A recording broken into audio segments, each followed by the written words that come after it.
Welcome to all. Welcome to Bhatia ji. Welcome to Himanshu sir. Jala sir. हाँ जी. Please sir. Hello. Start the event sir. Welcome કરજો. Hello. Yes sir. આવે છે, સંભળાય છે આવે sir. છે. હા રેડી, અવાજ સંભળાય છે ને? બોલો. હા સર સંભળાય છે.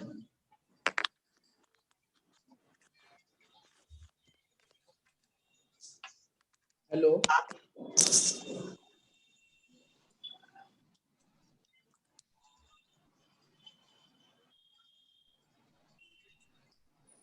સુનિલભાઈ, thank you very much.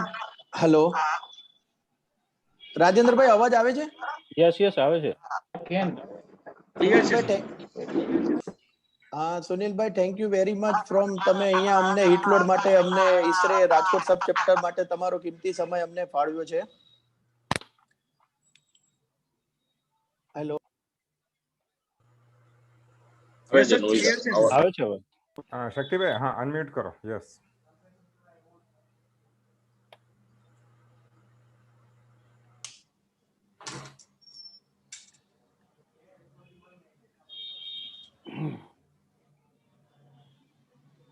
Hello.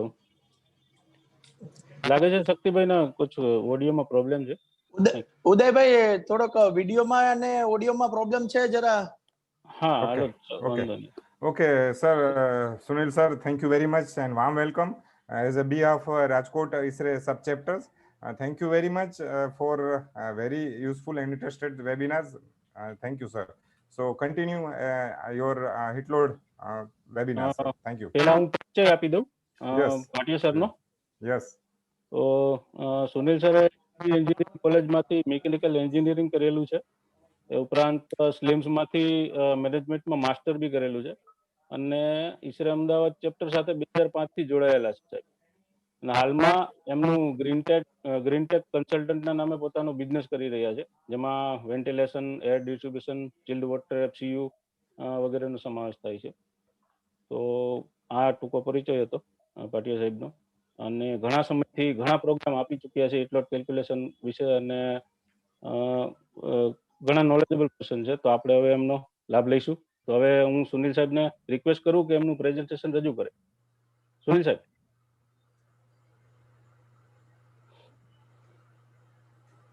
To unmute myself. Yes, okay. Thank you. હું મારી સ્ક્રીન શેર કરું છું sir. Okay. Okay. Is it visible? દેખાય છે? Yes sir, yes sir. Thank you for inviting me, sir. First sheet કેવલ મારું એક introduction brief આપી દઉં. મારું નામ સુનિલ ભાટિયા છે. સરે જેમ કીધું, મારી ફર્મ છે ગ્રીનટેક કન્સલ્ટન્ટ. અમારી ફર્મ એકચ્યુઅલી એક ટ્રેડિંગ ફર્મ છે કે જેમાં અમે ventilation fans, all type of fans rather, air distribution product અને ચિલ્ડ વોટર ઇન્ડોર યુનિટ્સની સેલ્સનું કામ કરીએ છીએ. We are pure trading firm. We don't do the project. અમે એક્ઝિક્યુશનનું કામ નથી કરતા. અને એઝ પર રિક્વાયરમેન્ટ અમે સોલ્યુશન્સ આપીએ છીએ to various kind of clients requirements. Let's come down to today's topic, that is heat load estimation. Sir, પહેલો સવાલ એ આવે છે કે why heat load estimation and why not heat load calculation? When we talk technical, we say it is heat load estimation and not calculation. એનું કારણ એ છે કે we make lot of presumptions when we actually work out the heat load for any given application. So since there are a lot of presumptions involved while working the heat load for any given application, that's why we refer it as heat load estimation and not heat load calculation. Sorry for disturb you, sir. Please carry on. Gujarati or Hindi language is confirm. હું કોશિશ કરીશ કે બધી ભાષાઓ ત્રણેય language mix થાય. હું કેવલ ગુજરાતી બોલવા જઈશ તો હું તૂટી જઈશ. નહીં, ગુજરાતી પ્યોર નથી બોલવું, પણ હિન્દીમાં જો કન્ફર્મ પડે તો એમ. ઠીક છે. તમને જેમ તમારી કન્વીનિયન્ટી એક છે. मैं दोनों तीनों भाषाओं को मिक्स करके बोलता रहूंगा. आई विल इंश्योर कि आप लोगों को टेक्निकल टर्म्स लेकिन इंग्लिश में ही समझने पड़ेंगे, उसको हिंदी में बोलना मुश्किल पड़ेगा. ओके ओके, नो प्रॉब्लम, चलिए सर, This- आपकी कन्वेंसी. द फर्स्ट थिंग, मैं अभी जो बोल रहा हूँ कि हम लोग एस्टिमेशन क्यों बोलते हैं और कैलकुलेशन क्यों नहीं बोलते हैं. तो एस्टिमेशन इसलिए बोलते हैं क्योंकि हम लोग कई सारी सो टू से प्रिजम्पशंस यानी कि धारणाएं लेके चलते हैं कि शाम के 4 बजे पीक लोड होगा, जिस एरिया का लोड निकाल रहे हैं वहां पे इंटरनल लोड मैक्सिमम पे होगा, एक्सटर्नल एनवायरनमेंट जो वो भी ऑप्टिमम होगा. वो सारे के सारे एक, सॉरी प्रिजम्पशन का हिंदी या गुजराती नहीं आएगा, वो सारे के सारे हाइपोथेसिस हम लोग डिफाइन करके चलते हैं. इसके लिए हम लोग उसको एस्टिमेशन टर्म बोलते हैं rather than calculation. See, before getting into heat load, આપણે heat load માં અંદર જઈએ પહેલા આપણે એ સમજીએ કે what is heat. So heat is nothing but it is a form of energy which is there in any of the substance. હવે કોઈ પણ વસ્તુ કાં ગરમ હોય કાં ઠંડી હોય, which is a relative term. પણ એ ટેમ્પરેચર કેવલ જે છે એ કોઈ પણ વસ્તુમાં કે ટેમ્પરેચર કેવલ ટેમ્પરેચરથી તમે કોઈ પણ વસ્તુમાં કેટલી હીટ છે એનો અંદાજ ના લગાવી શકો. એના માટે આપણને એ ખબર હોવી જોઈએ કે વસ્તુનો વજન કેટલો છે અને એની સ્પેસિફિક હીટ કેટલી છે. અને આ બે વસ્તુ તમને ખબર હોય અને સાથે તમને વસ્તુનો ટેમ્પરેચર ખબર હોય ત્યારે તમને ખબર પડે કે વસ્તુમાં એકચ્યુઅલી કેટલી હીટ છે. આ સ્પેસિફિક હીટની ડેફિનેશન આપણે આવતી સ્લાઇડમાં જોઈએ છે. જ્યારે આપણે હીટની વાત કરીએ તો હીટ શું છે? તો heat is something like you know, આપણે પાણી છે, 1 લીટર પાણીનું વજન 1 કિલોગ્રામ થાય છે એટમોસ્ફેરિક પ્રેશર ઉપર. એ પાણીનું ટેમ્પરેચર લિક્વિડ ફોર્મમાં એટમોસ્ફેરિક પ્રેશર ઉપર 1 ડિગ્રી વધારવા માટે મારે એને જે હીટ આપવી પડે છે, that heat is 1 kilocalorie. And that 1 kilocalorie is nothing but 3.97 BTU. So this is as far as water is concerned. હવે વોટરનું જે હીટ છે એને આપણે એક બેઝ ગણીએ છીએ અને એની રિલેટિવ ટર્મ્સમાં બીજી કોઈ પણ આઈટમ લો તો એની હીટ એને ગરમ કરતા સામે કેટલી હીટ આપવી પડે છે. I mean the heat required to raise temperature of unit mass of any substance by a unit degree divided by the amount of heat required to raise temperature of unit mass of water by that unit degree. એ વસ્તુની specific heat કહેવાય. હવે કોઈ પણ metal હોય તો એનું temperature આપણે rays કરવું હોય તો એમાં આપણે વધારે હીટ આપવી પડે, તો એની સ્પેસિફિક હીટ કમ્પેરેટિવલી વધારે થાય. કારણ કે એમાં એના જે અણુઓ હોય એ એકબીજાની કમ્પેરેટિવલી વધારે નજીક હોય એટલે આપણે એને કમ્પેરેટિવલી વધારે હીટ આપવી પડે. પણ એની જગ્યાએ કોઈ વસ્તુ ગેસિયસ ફોર્મમાં હોય અને એનો ટેમ્પરેચર આપણે યુનિટ માસનો 1 ડિગ્રી વધારવો હોય તો કદાચ આપણે એમાં ઓછી હીટ આપવી પડે. એટલે એનો મતલબ એવો છે કે એ પર્ટિક્યુલર વસ્તુની સ્પેસિફિક હીટ જે છે એ કમ્પેરેટિવલી ઓછી છે. બરાબર?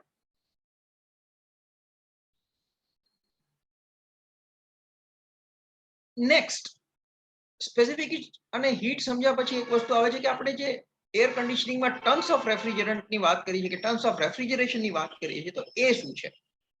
હવે હું તમારી જોડે એક બીજો ચાર્ટ શેર કરવા માંગુ છું આ સ્ટેજ ઉપર.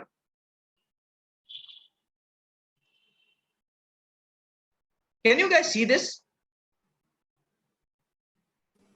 Yes. This is water phase change diagram. હવે નોર્મલી આપણે સૌ જાણીએ છીએ કે પાણીને લિક્વિડ ફોર્મમાં પાણી જે છે ને એક એવો સબસ્ટન્સ છે કે જે આપણે એટમોસ્ફેરિક કન્ડિશનમાં આપણે એને ત્રણેય ફોર્મમાં જોઈ શકીએ છીએ.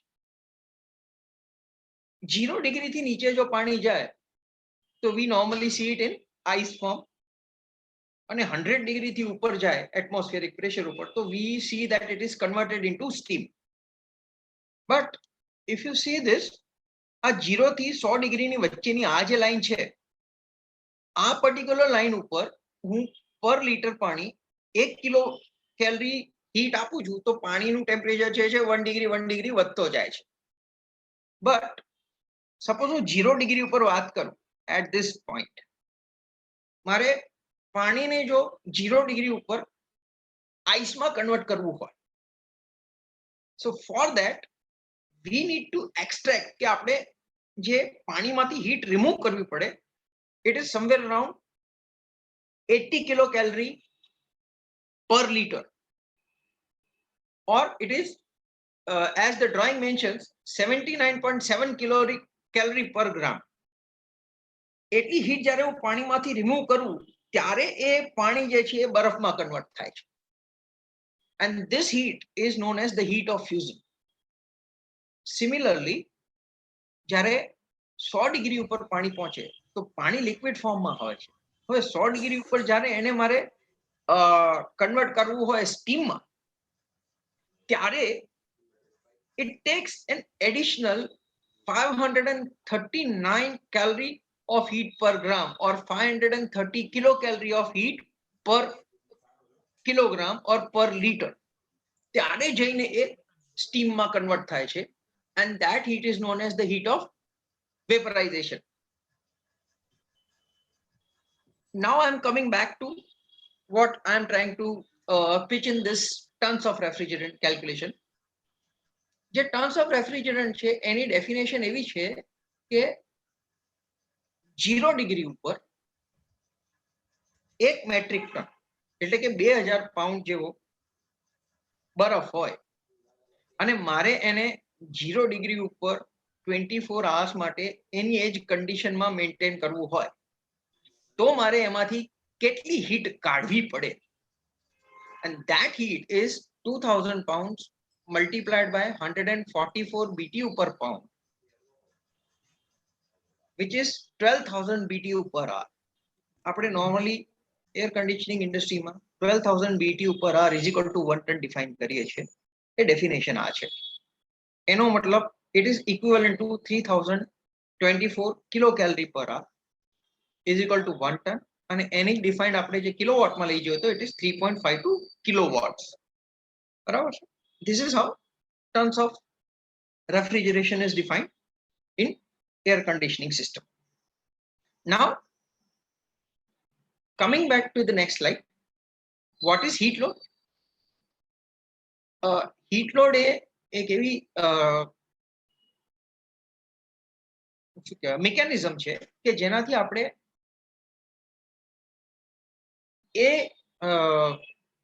we try to estimate કે આપણે કેટલા ટનની કેપેસિટીનો સિસ્ટમ કોઈ પણ ગિવન એપ્લિકેશન માટે, કોઈ પણ આપેલી એપ્લિકેશન માટે લગાવવાની જરૂર છે, સો દેટ આપણને જે ડિઝાયર્ડ કન્ડિશન છે એ આપણને મેન્ટેન થઈને મળે.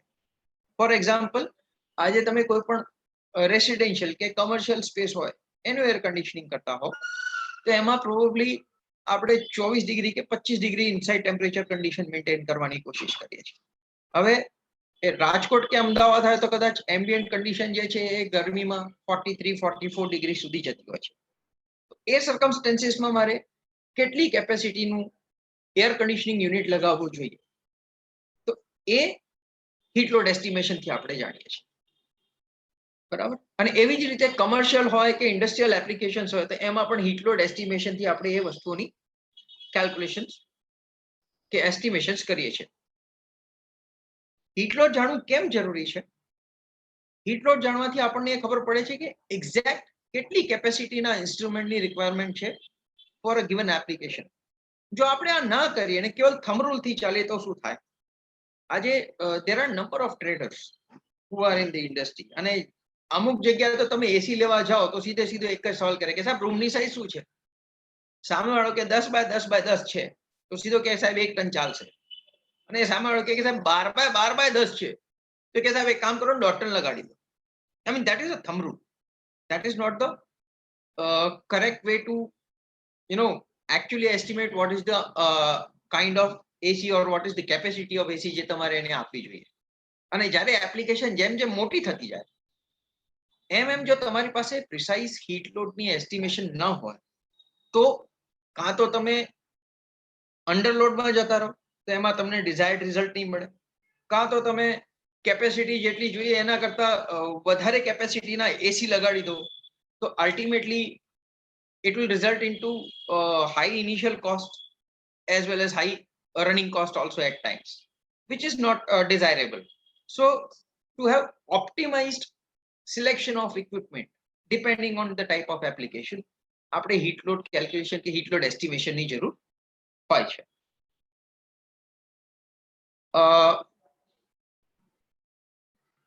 When we talk about heat load, we are talking about controlling the properties of air in a given confined space. તો હવા શું છે? હવા બેઝિકલી જે છે એ મેજોરિટી જે છે એ મિક્સચર ઓફ ગેસીસ છે, જેમાં ઓક્સિજન અને નાઇટ્રોજન જે છે એ 99% થી ઉપર હોય છે. બાકીની ગેસીસ જે છે અમુક પોર્શનમાં જ અવેલેબલ હોય છે. અને એક બીજી વસ્તુ જે કે એઝ એર કન્ડિશનિંગ પીપલ એમાં ક્રિટિકલ ભાગ ભજવે છે, that is the water vapor or moisture which is present in air. એ વસ્તુને કંટ્રોલ કરવાથી જ આપણને કમ્ફર્ટ કન્ડિશન જે છે એ મળી શકે છે. When we talk about the heat that is present in air, તેમાં બે ટાઈપની હીટ હોય છે, એક સેન્સિબલ અને બીજી લેટેન્ટ. સેન્સિબલ હીટ શું છે? તો સેન્સિબલ હીટ એ છે કે જે આપણે સેન્સ ઓફ ટચ થી ડિટેક્ટ કરી શકે. That is sensible in nature. મેં તમને વોટરનો ફેઝ ચેન્જ ડાયાગ્રામ બતાડ્યો, એમાં એ જ એક્ઝામ્પલ ઉપર પાછો આવું છું. 1 કિલોગ્રામ પાણીનું ટેમ્પરેચર 0 ડિગ્રીથી 100 ડિગ્રી સુધી લઈ જવા માટે હું એને જે હીટ આપું છું, ઓર એને જે હીટ આપવી પડે છે એ 100 કિલો કેલરીની હીટ હોય છે. આ હીટ આપ્યા પછી પાણી જે છે એ લિક્વિડ ફોર્મમાં જ રહે છે, એનો ફેઝ ચેન્જ થતો નથી. તો આ હીટ જે પાણીને આપવામાં આવે છે, આ હીટ સેન્સિબલ હીટ છે. લેટેન્ટ હીટ શું છે કે 0 ડિગ્રી સેન્ટીગ્રેડ ઉપર મારે પાણીને જ્યારે આઈસમાં ચેન્જ કરવાનું હોય તો I need to extract 80 kilocalorie of heat from water. કે બરફને ઓગળીને પાણીમાં કન્વર્ટ કરવાનું હોય તો મારે એને 80 કિલો કેલરીની હીટ પર કેજી આપવી પડે છે. આ હીટ જે છે આ લેટેન્ટ હીટ છે. This is latent heat of fusion. એવી જ રીતે 100 ડિગ્રી ઉપર જ્યારે મને પાણીને આઈસમાં કન્વર્ટ કરવું પડે છે, પાણીને વેપરમાં કન્વર્ટ કરવું પડે છે, ત્યારે હું જે હીટ ઇન્ફ્યુઝ કરું છું, that heat is the latent heat of vaporization. ઓર સ્ટીમને તમારે પાછો લિક્વિડમાં કન્વર્ટ કરવો પડે છે, તો you need to release that much amount of heat from the steam, પછી જે લિક્વિડમાં કન્વર્ટ થાય છે, right? So this is as far as the sensible heat and latent heat are defined. Now coming back to the heat load again, the parameters of air conditioning load estimation. કે મારે આજે air conditioning નું load estimation કરવું છે તો એના માટે મને કયા કયા પેરામીટર્સ જે છે એ જાણવાની જરૂર છે. It must take into the account the heat that is coming from outside on the design day. It must take into the account કે within space કેટલી heat generate થઈ રહી છે. એટલે there are two factors to heat load estimation. One is external and one is internal to the confined space. મારે આ બંને વસ્તુ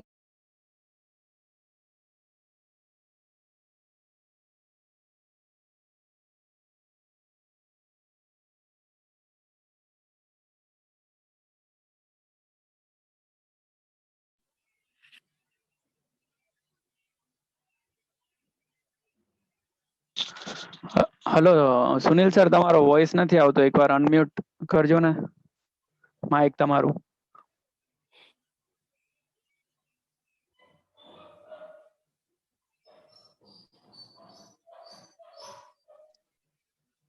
Okay, now can you listen? Can you hear me? Yes, sir. Yes sir, carry on. એટલે કોઈ કે બધાને mute કરી દીધો તો એમાં મારું આ મ્યુટ થઈ ગયું હતું. So parameters of air conditioning load estimation જે છે એના માટે આપણે એક્સટર્નલ લોડ શું છે અને ઇન્ટરનલ કયા પેરામીટર્સ છે એ બંને વસ્તુને સમજવાની જરૂર છે. એનાથી આપણે હીટ લોડ એસ્ટિમેશન કરી શકીએ છીએ. કોઈ પણ પ્રિમાઇસનું હીટ લોડ એસ્ટિમેશન કરવું હોય તો સૌથી પહેલા આપણે સ્પેસના કેરેક્ટરિસ્ટિક્સને અને સોર્સ ઓફ હીટ જે છે એને સમજવાની જરૂર છે. વેન આઈ સે ધીસ, આ ટિપિકલ એક ડાયગ્રામ છે which if we see, it talks about there is a wall, there is a window, there are some electronic equipment, there is light, there are human. એટલે depending on application આ બધા parameter જે છે આપણે સમજવાની જરૂર છે. એટલે how do we understand it?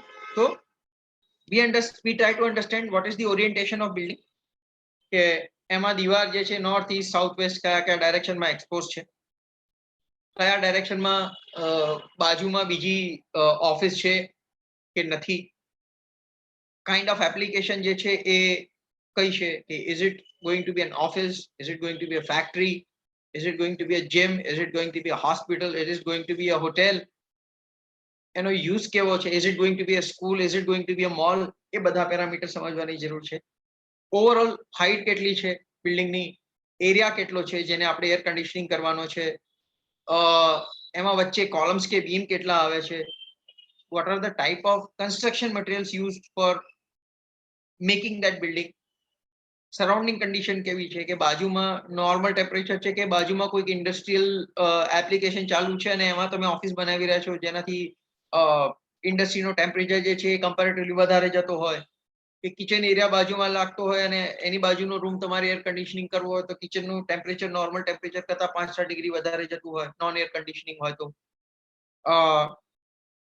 કેટલા લોકો છે અંદર, કઈ એક્ટિવિટી કરવાના છે, આર દે સિટિંગ, આર દે મૂવિંગ, આર દે એક્સરસાઇઝિંગ, લાઇટ કેવી છે, કેટલી લાઇટ છે, if it is an industrial application તો અંદર જે મશીન લાગેલી છે એમાં મોટર્સ કેટલી છે, એ મોટર્સની રેટિંગ કેટલી છે, એની કેપેસિટી કેટલા કિલોવોટની છે, બીજા ઇલેક્ટ્રોનિક ઇક્વિપમેન્ટ કેટલા છે અંદર, last but not least what is the amount of ventilation requirement for the application, એટલે તમારે કેટલી પ્રેશર અંદર આપવાની જરૂર છે so that you are able to maintain a comfort kind of an environment.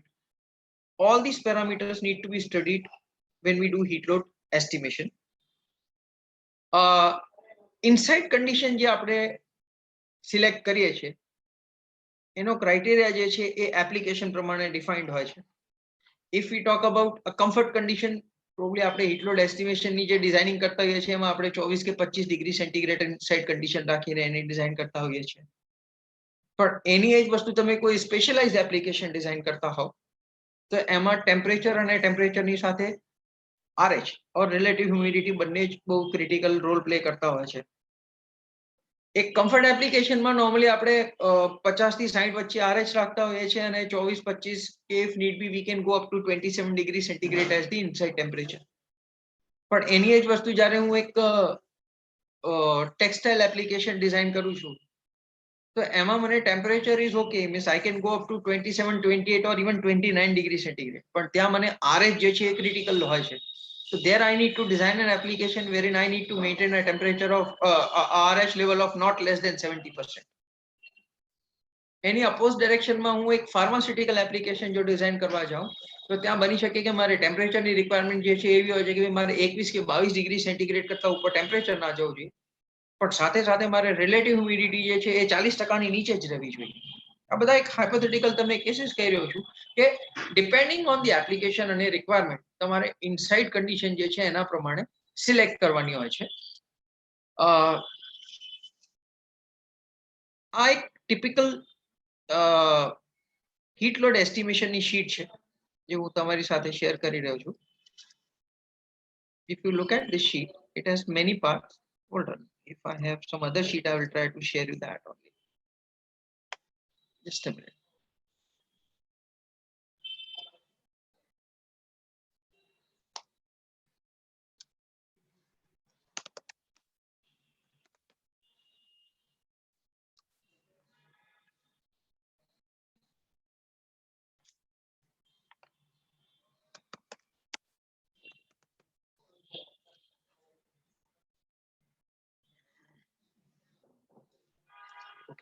leave it. I'm not able to find it, તો હું એમાં વધારે ટાઈમ નહીં લઉં.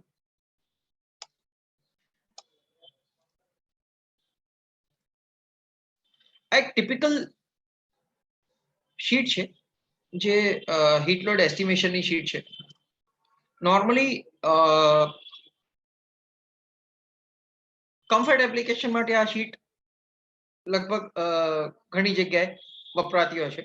We will look at this sheet in parts. First part is defining the inside condition. તો inside condition આપણે define કરીએ છીએ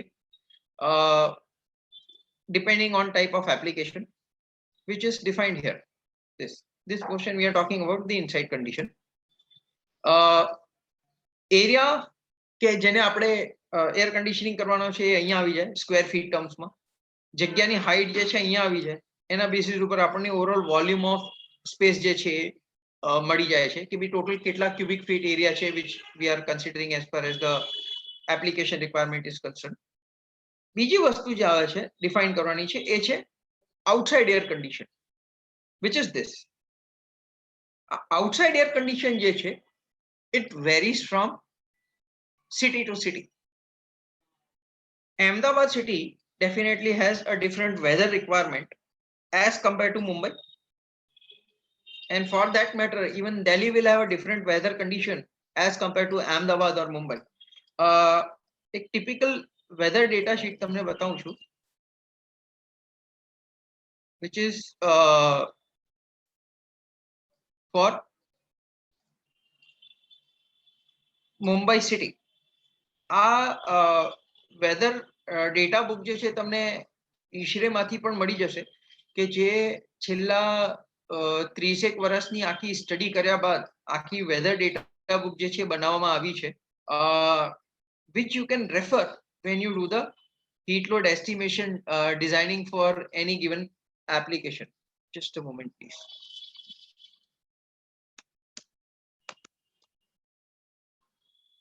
See,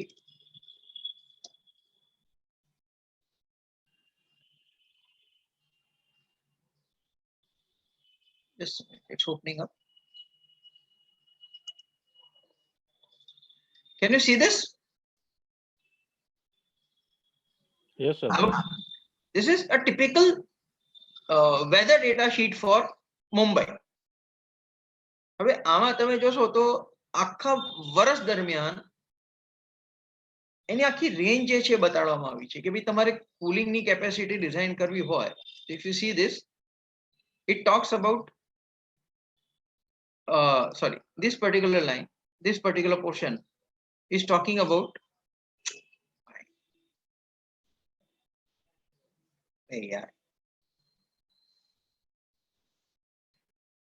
આજે હું annual cooling dehumidification and enthalpy design condition ની વાત કરું. So this particular sheet is giving me data કે બસ there is 0.4% point in time wherein the dryable temperature of Mumbai city crosses 35.2 degrees centigrade. There is overall 1% point in time wherein the dryable temperature of Mumbai city crosses 34.2 degrees centigrade. And there is 2% point in time wherein the dryable temperature actually exceeds 33.6 degrees centigrade. આનો મતલબ શું છે? Depending on criticality of application, I can choose કે મારે ambient condition કઈ લેવી છે. જો હું comfort condition માટે equipment ને design કરતો હોઉં તો probably હું 33.6 degree centigrade ambient condition લઈ શકું છું. કારણ કે મને ખબર છે કે હું inside condition 25 ડિગ્રી ઉપર ડિઝાઇન કરી રહ્યો છું, એ 25 ની 27 થશે જ્યારે peak condition આવશે તો એ people will feel comfortable or it will be bearable. But if I am designing an application wherein it is absolutely critical to maintain temperature within some specified range, then I may have to choose my dryable temperature on a higher side. જેમ જેમ મારું ડ્રાયબલ temperature હું higher select કરું છું ambient કન્ડિશનનો, એમ મારું બહારનું temperature અને અંદરનું ટેમ્પરેચર જે મારે જાળવવાનું છે એનો ડિફરન્સ હું વધારું છું, એમ મારી એર કન્ડિશનિંગની કેપેસિટી જે છે કમ્પેરેટિવલી વધારે આવશે. That is what it means, right? So this is one way of looking at it. આ સિવાય તમે જોશો તો આમાં તમને બધા મહિનાના ચાર્ટ આપેલા છે.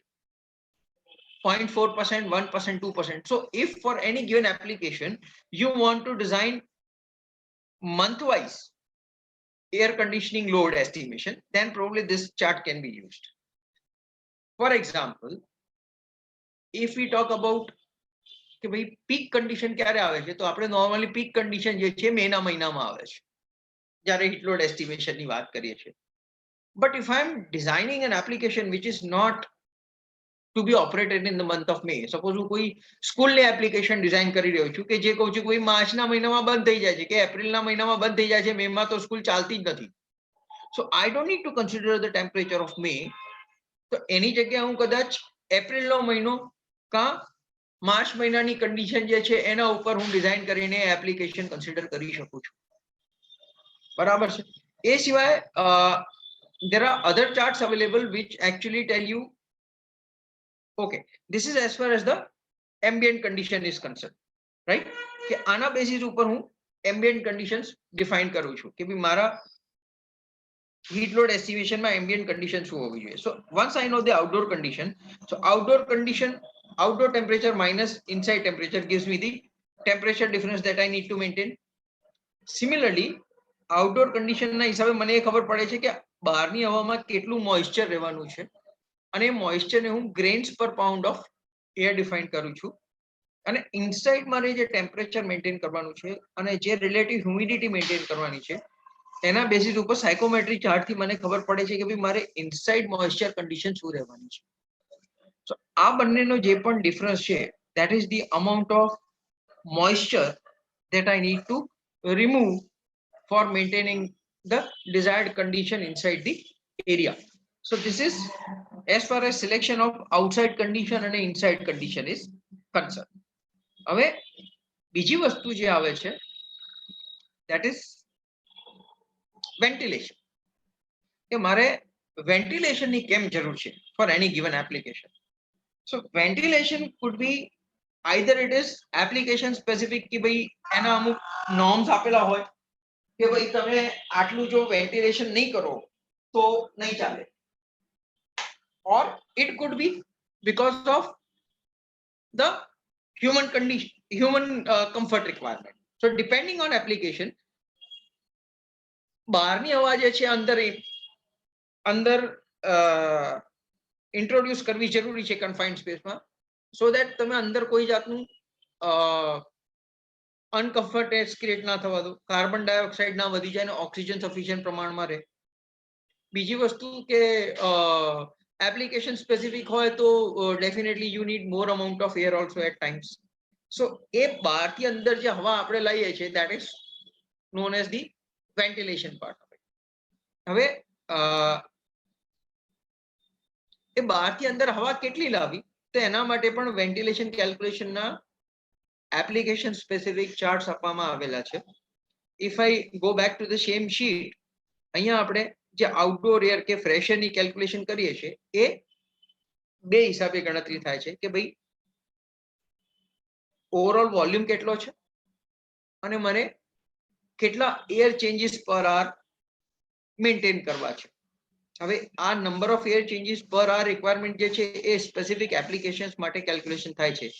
For example, if I talk about operation theatre room, let me go to the notepad.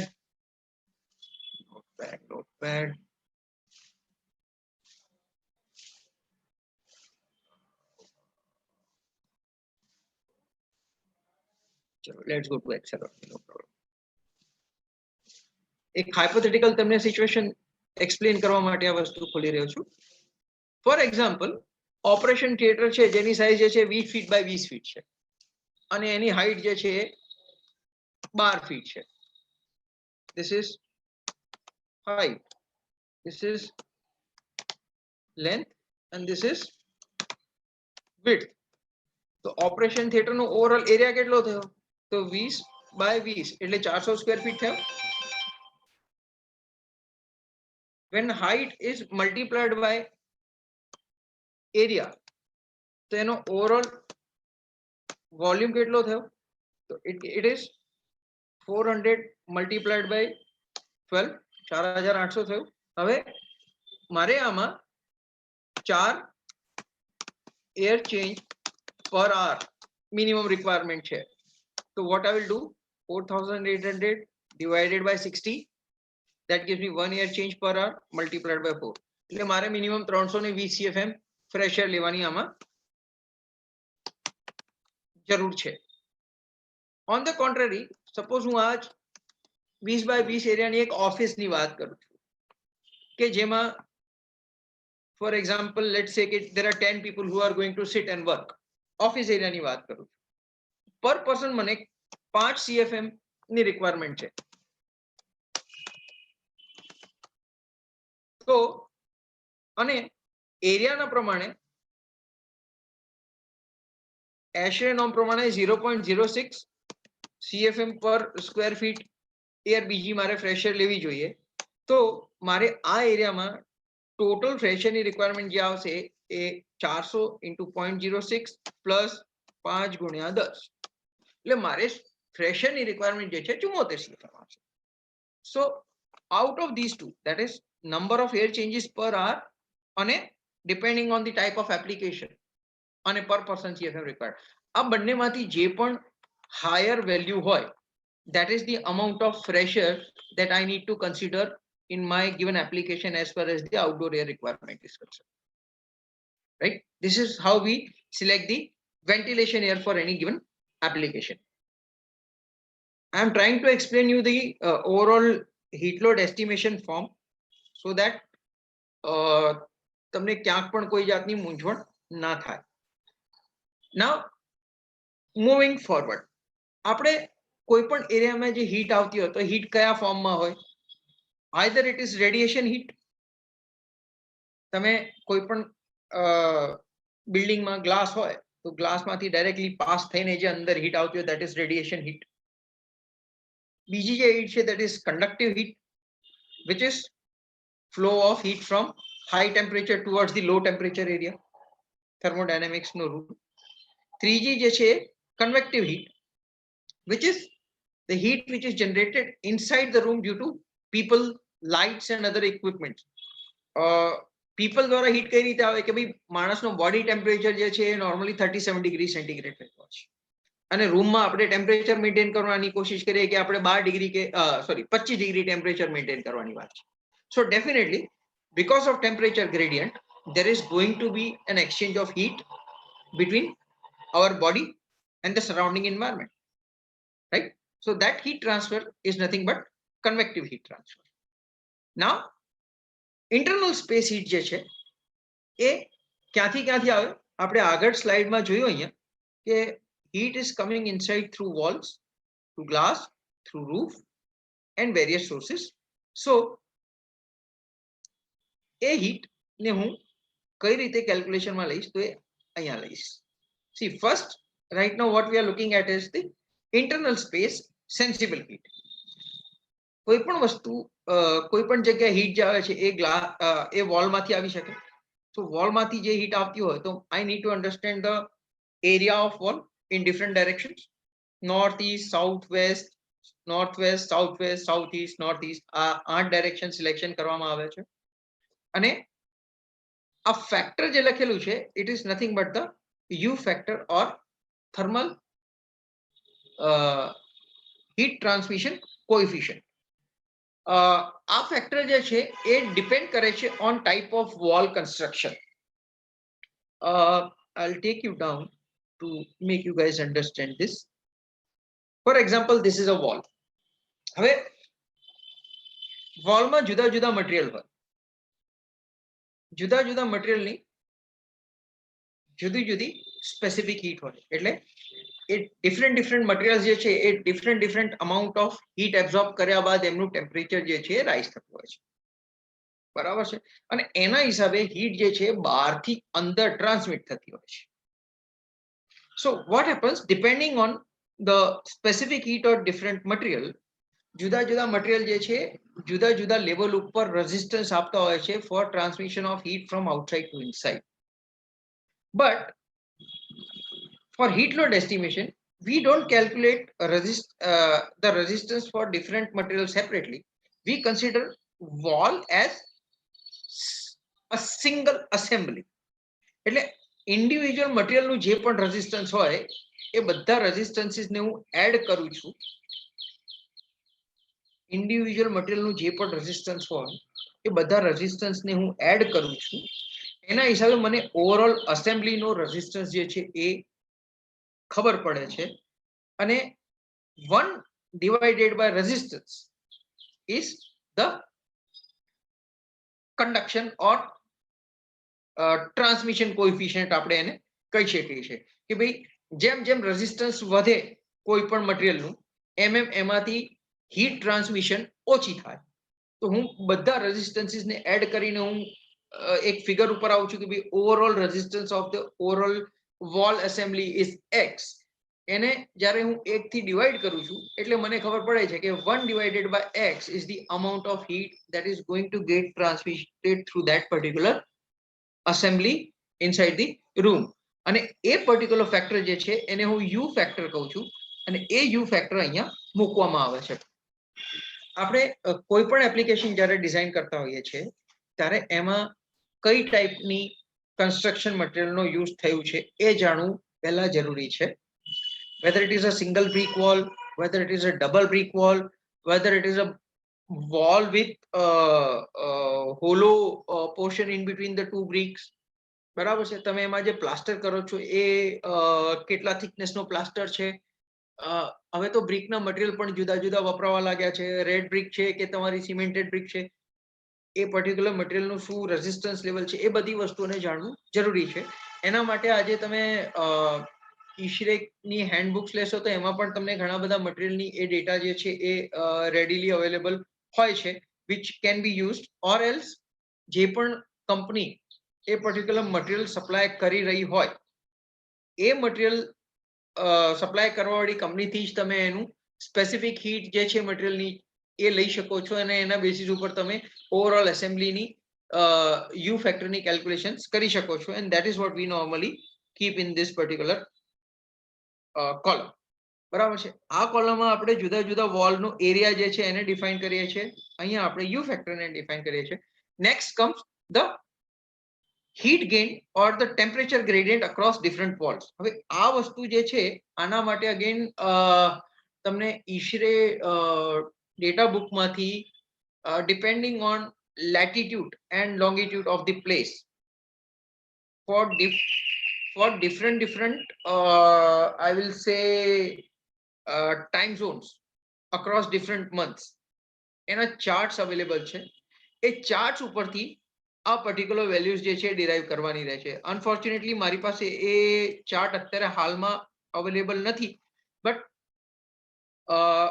એ ચાર્ટથી આપણે આ વસ્તુ જે છે ડિફાઇન કરીએ છીએ. So this is the solar heat gain coming from different directions. This is the you factor and this is the area. So Q, that is the overall heat gain from different areas, is defined by U into A into delta T. એટલે એનાથી આપણને ખબર પડે છે કે what is the amount of heat that is getting transmitted inside the space from different directions of walls. એ બધી હીટને આપણે ભેગા કરીએ તો એના હિસાબે આપણને overall heat transmission through different walls જે છે એ મળી આવે છે. હવે જેમ વોલથી આપણે હીટ ગેઇન જે છે એ ગણીએ છીએ એવી જ રીતે આપણે ગ્લાસમાંથી પણ હીટ ટ્રાન્સમિશન થઈને અંદર આવે છે. There are two type of gains that we have from the glass. One of them is the radiation heat gain, and second of them is the heat gain through glass because of the temperature difference. Now heat gain through glass due to temperature difference, irrespective of any direction, is going to be constant. So એના માટે આપણે ગ્લાસનો you factor જે છે એ ખબર હોવી જરૂરી છે. અને the temperature gradient is nothing but the ambient temperature minus the inside temperature. આજે આપણે પહેલા ambient condition અને inside temperature ની વાત કરી see, this is where it affects your heat load estimation. આજે આપણે આઉટસાઇડ કન્ડિશન અને ઇનસાઇડ કન્ડિશન ડિફાઇન કરીએ છીએ, એનો ઇમ્પેક્ટ ક્યાં આવે છે એ બતાડવાની કોશિશ કરું છું. તો આ આઉટસાઇડ અને ઇનસાઇડ ટેમ્પરેચરનો ગ્રેડિયન્ટ આ જે 38 આવ્યું, આ જે હું એમ્બિયન્ટ કન્ડિશન ઘટાડું તો આ ડેલ્ટા ટી ઘટે, તો ડેફિનેટલી મારો હીટ ગેઇન થ્રુ ગ્લાસ જે છે it goes down, right? The heat gain through glass goes down if, sorry,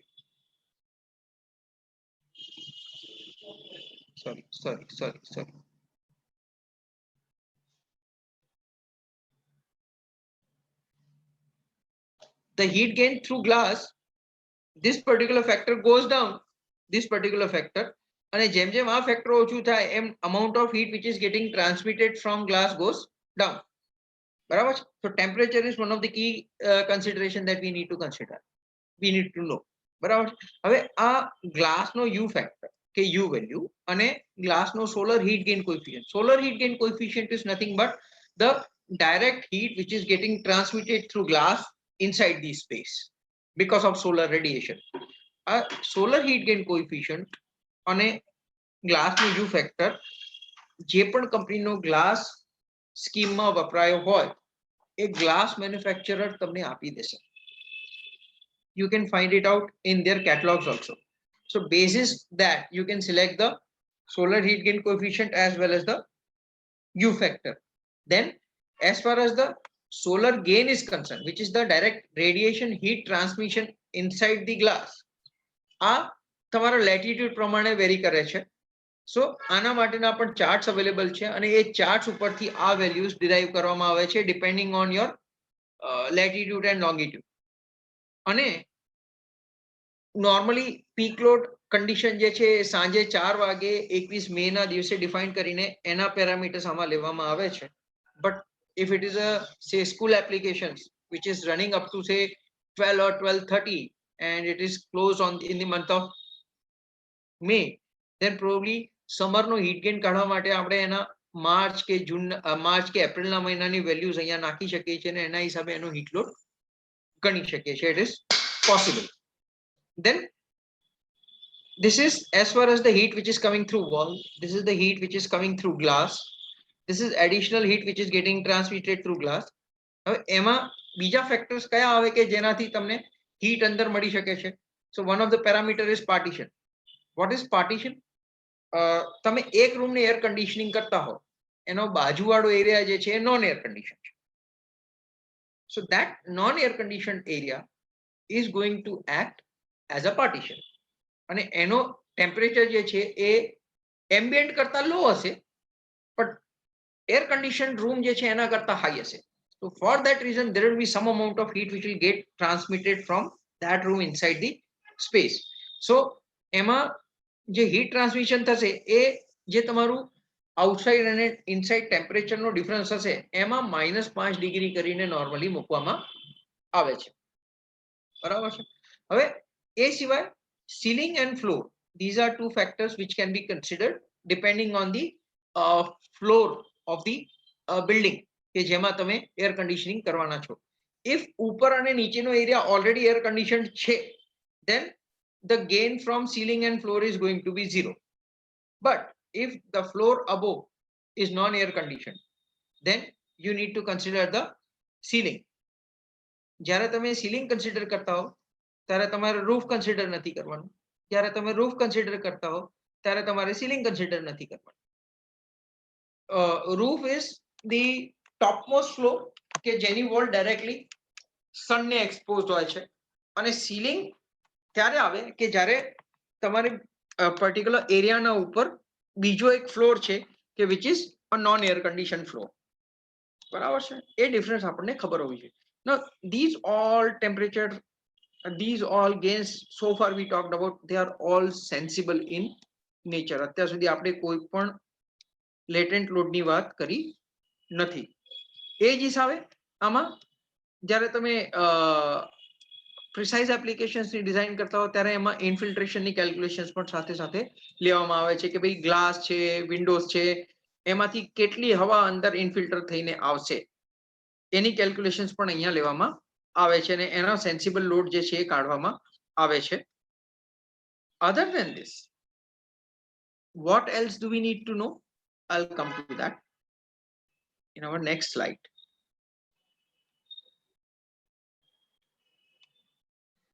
See, હવે અત્યાર સુધી આપણે જે વાત કરી, we talked about the amount of heat which is gained through the glass, the windows, the roof. બરાબર છે? These are all heats which are coming because of external factor. External heat gain જે છે આ થયું. હવે એ સિવાય જે internal heat gain છે, that internal heat gain is because of the following factor. One is number of people. કોઈ પણ એપ્લિકેશન જ્યારે ડિફાઇન કરીએ તો એમાં અંદર કેટલા લોકો છે અને એ કઈ એક્ટિવિટી કરે છે એના હિસાબે તમને ખબર પડે કે માણસ છે તો એ પર પર્સન કેટલી સેન્સિબલ હીટ આવશે કે કેટલી લેટેન્ટ હીટ આવશે. સો અહીંયા હું અત્યારે સેન્સિબલ હીટની વાત કરી રહ્યો છું. Here we normally talk about the sensible heat value. પછી અંદર કેટલી ઓવરઓલ લાઇટ છે. The amount of light in watts is multiplied by 3.41 watts, gives me the BTU per hour because of the lighting load. એ સિવાય equipment oblique appliances જે પણ અંદર મૂકવામાં આવે એની ઓવરઓલ કેટલી heat dissipation છે in watts, that again gets multiplied by 3.41 and that gives me the internal heat gain because of the appliances. Now all these, આ ત્રણ વસ્તુઓ જે માર્ક કરી આપણે, આ ત્રણ વસ્તુઓને હું એડ કરું છું with the sensible heat gain because of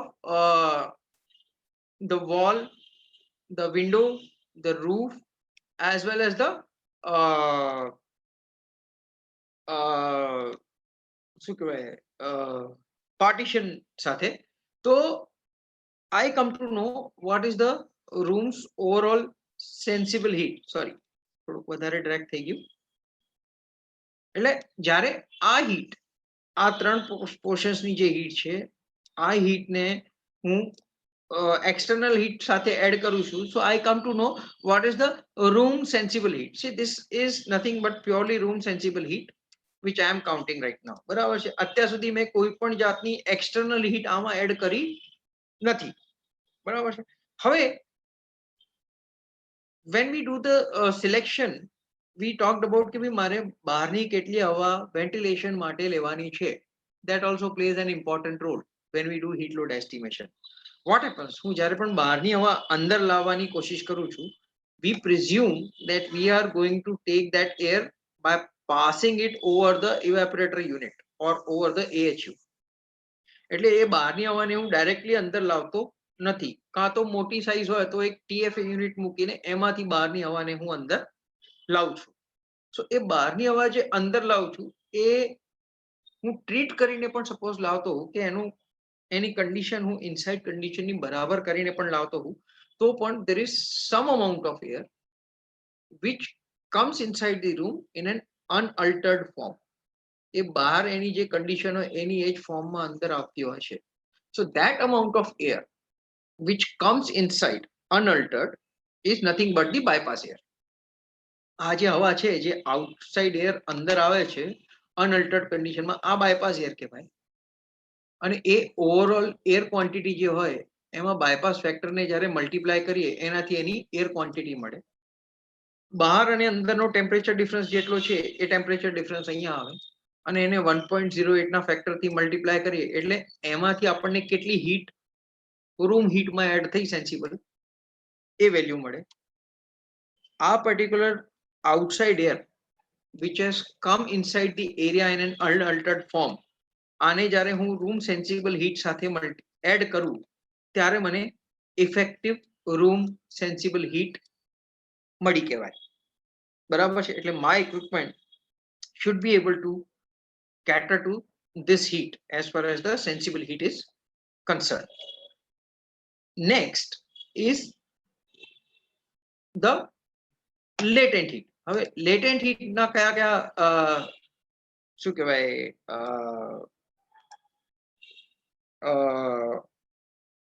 કયા કયા કારણથી અંદર લેટેન્ટ હીટ હોઈ શકે? તો એક જે છે એ તમે બહારથી જે હવા અંદર લીધી, એ બહારની હવામાં મોઇસ્ચર કન્ટેન્ટ, તમને જે અંદર મોઇસ્ચર કન્ટેન્ટ જોઈએ એના કરતા વધારે હોય તો તો ડેફિનેટલી તમારે એ મોઇસ્ચર એડિશનલ તમારે મોઇસ્ચર રિમૂવ કરવું પડે. So that is one source of latent heat that we need to understand.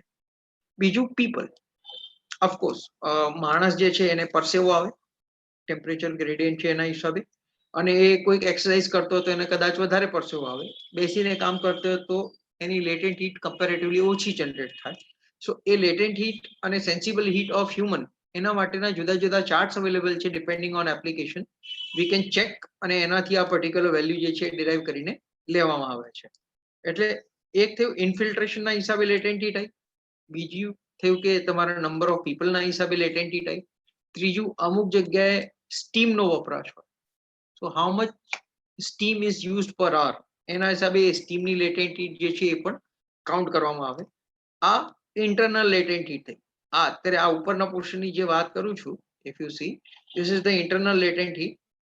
A internal latent heat આપણે ટોટલ કરીએ એટલે we know what is the total room latent heat. હવે આમાં બીજી કઈ લેટેન્ટ હીટ એડ થાય કે બહારથી જે ફ્રેશ એર મેં લીધી, આ ઇન્ફિલ્ટ્રેશન છે, this is separate.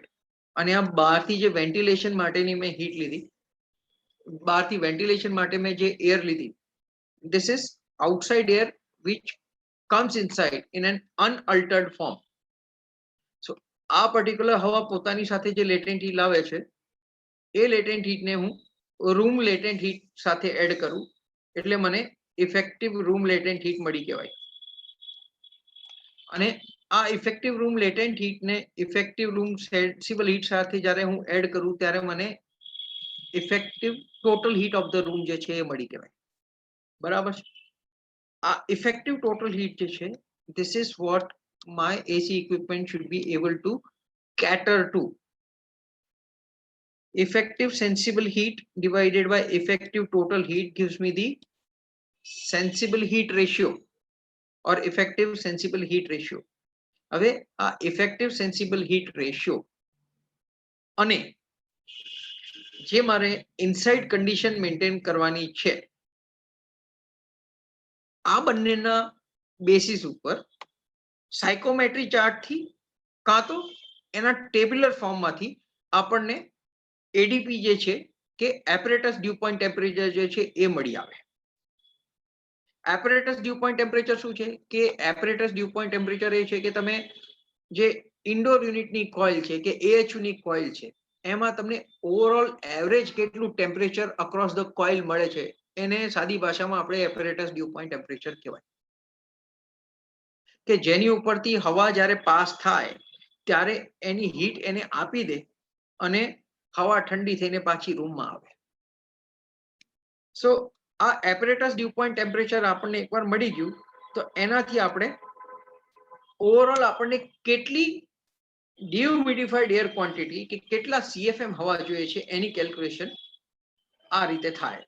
That is effective room sensible heat divided by 1.08 into room temperature minus apparatus dew point temperature into 1 minus bypass factor.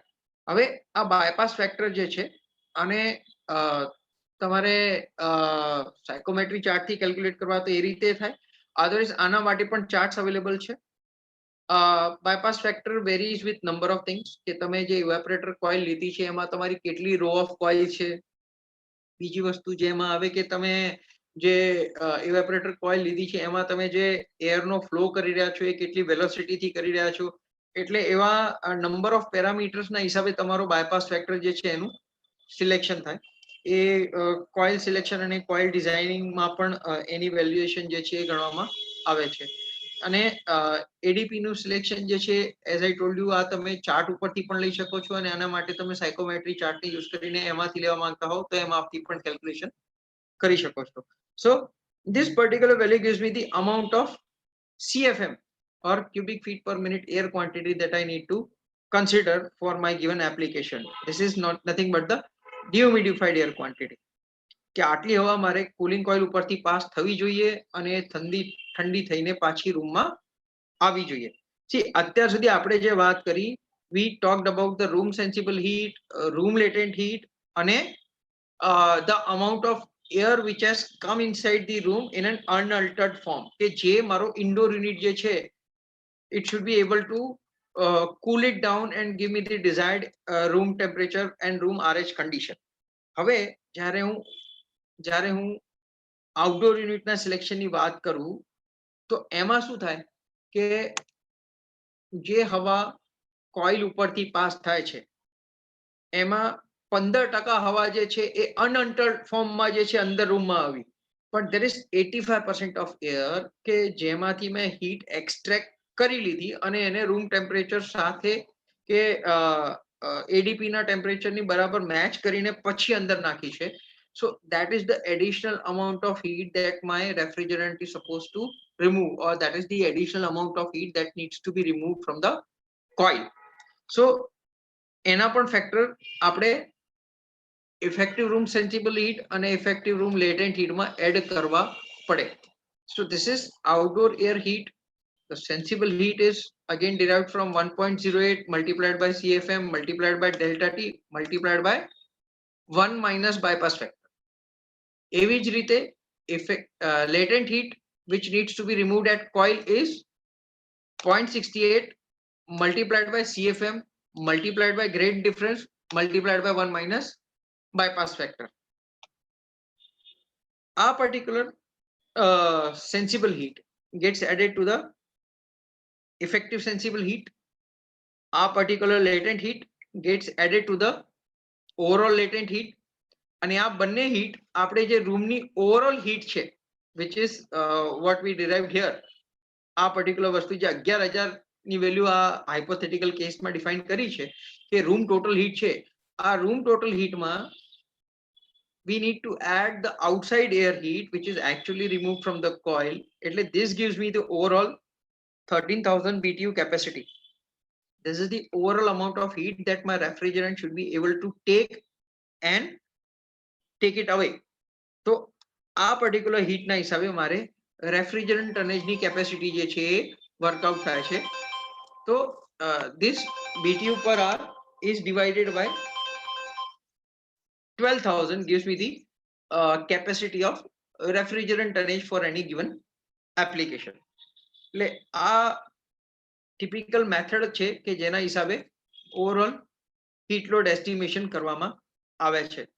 મેં તમને જે ઇફેક્ટિવ સરફેસ ટેમ્પરેચર કે એડીપી કીધું એની આ એક ડેફિનેશન માટે તમને એક વસ્તુ સમજાવવા માંગુ છું કે it is the uniform temperature of apparatus or the coil that will produce the same living air condition as the non-uniform surface temperature that actually occurs when the apparatus is operated. આમાં શું કહેવા માંગે છે કે આપણે indoor યુનિટમાં gas જે છે એન્ટર થાય અને ગેસ જે ઇવેપોરેટર ને છોડીને બહાર જાય ત્યારે એની ટેમ્પરેચર કન્ડિશન જુદી જુદી હોય છે. એટલે જ્યારે ગેસ અંદર કોઇલમાં ફરતો હોય ત્યારે એર જેમ જેમ એની ઉપરથી પાસ થાય એમ એમ એર ઠંડી થતી જાય છે અને ગેસનું ટેમ્પરેચર જે છે ધીમે ધીમે વધતું જાય છે. તો અગર તમે કોઇલના જુદા જુદા સરફેસીસ ઉપર ટેમ્પરેચર મેઝર કરશો તો એ જુદું જુદું આવશે. પણ તમે એ આખી કોઇલને એક સિંગલ કોઇલ અને એક સિંગલ સબસ્ટન્સ ગણો અને એનો એક એવરેજ ટેમ્પરેચર એવી રીતે ગણવામાં આવે કે એ ટેમ્પરેચર ઉપર જ્યારે હવા આવે છે અને હવા નીકળે છે તો એ ટેમ્પરેચર કેટલું હોવું જોઈએ, that is this apparatus dew point temperature. બરાબર છે. અને આ apparatus dew point temperature જે છે એ ઇફેક્ટિવ સેન્સિબલ હીટ ફેક્ટર અને રૂમના ડ્રાય બલ્બ ટેમ્પરેચર પ્રમાણે વેરી થાય છે. અને એના માટેના ચાર્ટ્સ પણ છે અને આ સાયકોમેટ્રી ઉપરથી પણ કેલ્ક્યુલેશન્સ થઈ શકે છે. It is possible. બીજી વાત આપણે જે કરી કે બાયપાસ ફેક્ટરની, તો bypass factor again either equipment supplier જે છે એ તમને આપી શકે. જેમ આપણે કમ્ફર્ટ એર કન્ડિશનિંગની વાત કરીએ તો એમાં જે પણ કંપનીના એસી આપણે લેતા હોઈએ છીએ આપણે એમની તરફથી વી કેન આસ્ક ફોર કે બી what is the bypass factor you are considering. Or else જ્યારે તમે પોતે એએચયુ ડિઝાઇન કરતા હો છો તો એ તમે એપ્લિકેશન પ્રમાણે બાયપાસ ફેક્ટર ડિફાઇન કરી શકો છો depending on your sensible heat ratio, the number of coils that you want to number of row of coil that you want to take અને the air velocity that you want to consider. કારણ કે તમે જેમ જેમ તમારું bypass factor ઘટાડતા જશો એમ એમ શું થશે કે તમારી ઇનિશિયલ કોસ્ટ જે છે વધતી જશે, એમ એમ તમારો રેઝિસ્ટન્સ અક્રોસ કોઇલ વધશે એટલે તમારે ફેનની કેપેસિટી જે છે એ વધારતા જવી પડશે. અને જેમ જેમ તમે બાયપાસ ફેક્ટરને ઓછું કરતા જશો એમ એમ તમારી કોઇલની સાઇઝ જે છે કમ્પેરેટિવલી નાની થતી જશે, પણ તમને જે ડિઝાયર્ડ ટેમ્પરેચર છે એ તમારો એડીપી જે છે ધીમે ધીમે ઉપર જતો જશે. સો there are ways and means by which all this designing are done અને એના હિસાબે ઓવરઓલ ઇક્વિપમેન્ટનું સિલેક્શન જે છે એ કરવામાં આવે છે. હવે આગળ મેં તમને જે બતાડ્યું, I talked about the dehumidified this is the dehumidified air which the equipment is supposed to generate, કે જેનાથી એ room sensible effective room sensible હીટને ઓવરઓલ હેન્ડલ કરી શકે છે. આને ક્રોસ ચેક કરવા માટે કે ભાઈ મારું ઇક્વિપમેન્ટ સિલેક્શન બરાબર છે કે નહીં, તો એના માટે હું શું કરું છું કે હું રૂમ સેન્સિબલ હીટ જે છે વિધાઉટ ધ ઇન્ફિલ્ટ્રેશન મળી એને ડિવાઈડ કરું છું 1.08 મલ્ટીપ્લાઈડ બાય ડિહ્યુમિડિફાઈડ CFM, એટલે મને એક ડેલ્ટા ટી ની વેલ્યુ મળે છે.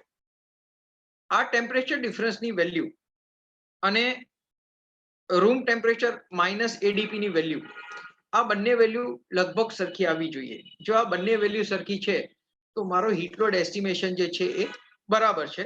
Otherwise I need to do some kind of reworking as far as my heat load estimation is concerned. બરાબર છે. So this is all that I can tell you as far as the heat load estimation is concerned. અને છેલ્લે સમરાઇઝમાં એટલું જ કહેવાનું કે heat load estimation is just to understand the amount of sensible or latent heat which is there in the room, અને it also help us to find out કે મારે કેટલી કેપેસિટીની એર કન્ડિશનિંગની સિસ્ટમ જે છે ફોર એની ગિવન એપ્લિકેશન વાપરવાની જરૂર છે. મેં જાણી જોઈને આ પ્રેઝન્ટેશનને કમ્ફર્ટ એર કન્ડિશનિંગના હિસાબે અને એક એક્ઝામ્પલ જે છે સમર કન્ડિશનનું લઈને જ બતાવ્યું છે, કારણ કે ઇન્ડિયામાં મેજોરિટી ઓફ એરિયામાં આપણે જે કમ્ફર્ટ એર કન્ડિશનિંગની વાત કરીએ તો એમાં we talk on the basis of heat load for summers only, કારણ કે મેજોરિટી એરિયા એવા છે કે જેમાં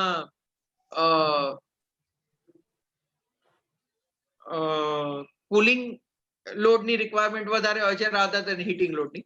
પણ એક્સ્ટ્રીમ કેસીસ હોય કે સ્પેસિફાઈડ એપ્લિકેશન્સ હોય કે જ્યાં તમારે હીટિંગની કેલ્ક્યુલેશન કરવી હોય તો તમારે આવી જ રીતે મોન્સૂન અને વિન્ટર સિઝનનો પણ હીટ લોડ કાઢવો પડે છે, જેના હિસાબે કે તમારે vote is the capacity of what is the capacity of heater bank that you need to incorporate in a given area that you need to take care of, right? So thank you all for your patience listening, and I end my presentation on this particular note. अबे जो आप में से किसी के कोई सवाल है तो we will definitely like to take them up. કોઈને કઈ પ્રશ્ન હોય તો પૂછી શકો છો.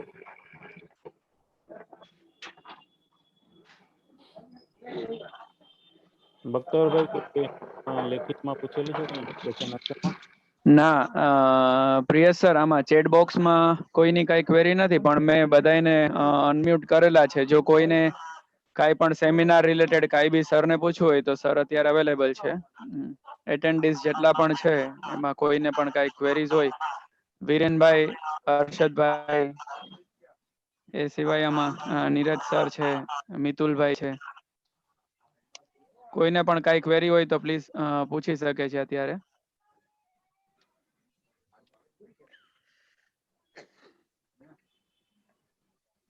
પાછળથી બી કઈ પ્રશ્ન હોય તો આપણે સરને મેલ કરશું, આમાં મેલ એડ્રેસ આપેલું જ છે. Right sir. Okay, so finally આપણે સરને થેન્ક યુ માટે એક મેસેજ શોર્ટ આપીએ છીએ. સો sir, good morning first of all. And આપણા આજના સ્પીકર જે સુનિલભાઈ ભાટિયા, એઝ એ હું ઉદયસિંહ જાદવ, ઇસ્ત્રી ઇલેક્ટ પ્રેસિડેન્ટ તરફથી અને રાજકોટના બધા મેમ્બર્સ તરફથી તમને thankful two sir, very thank you for time and sharing and valuable knowledge with our Rajkot teams. So it's really fruitful to all Rajkot and Saurashtra member society. So thank you so much, sir. Thank you. Thank you, Bhatia ji. Unmute तो कर दी। I hope it was of some value to all you guys, क्योंकि presentation देते समय actually क्या है कि chat होती नहीं है तो उसमें ज्यादा पता चलता नहीं है। Once you are sharing your screen it becomes very difficult to understand ki at times it becomes difficult to understand ki how much value actually it is giving to you guys. નહીં, પણ sir આપણે Gujarati language અને overall સરસ use કરીને properly understand થાય એ રીતે કરેલું છે. ઓવરઓલ આ વર્ડ્સ અમુક એવા છે કે જે આપણે ગુજરાતીમાં ના સમજાવી શકીએ, પણ તમે ખરેખર લેટન અને સેન્સિબલ હિટ્સને બહુ easy to understand heat load માટે આપ્યું છે. તો આઈ થિંક મને નથી લાગતું કે આમાં કોઈ ક્વેશ્ચન ડાઉટ્સ હોય, બટ કોઈને પણ ક્વેશ્ચન ડાઉટ હશે તો 100% તમારા કોન્ટેક્ટ કરાવશું ઇન ફ્યુચર.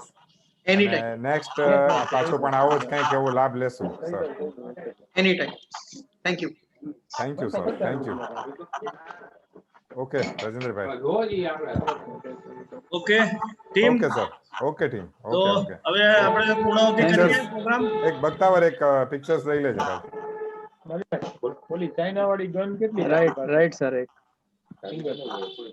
બધાને રિક્વેસ્ટ કરો ને કે વિડિયો ઓન કરે તો શું એક ફોટો લઈ લઈએ. યોગિન સર, શક્તિભાઈ, તમારો વિડીયો એક ઓન કરજો, જેથી કરી અને એક મીટિંગ ના રેકોર્ડ્સ માટે આપણે એક સ્ક્રીનશોટ લઈ શકીએ બધાનો. ઝાલા સાહેબ,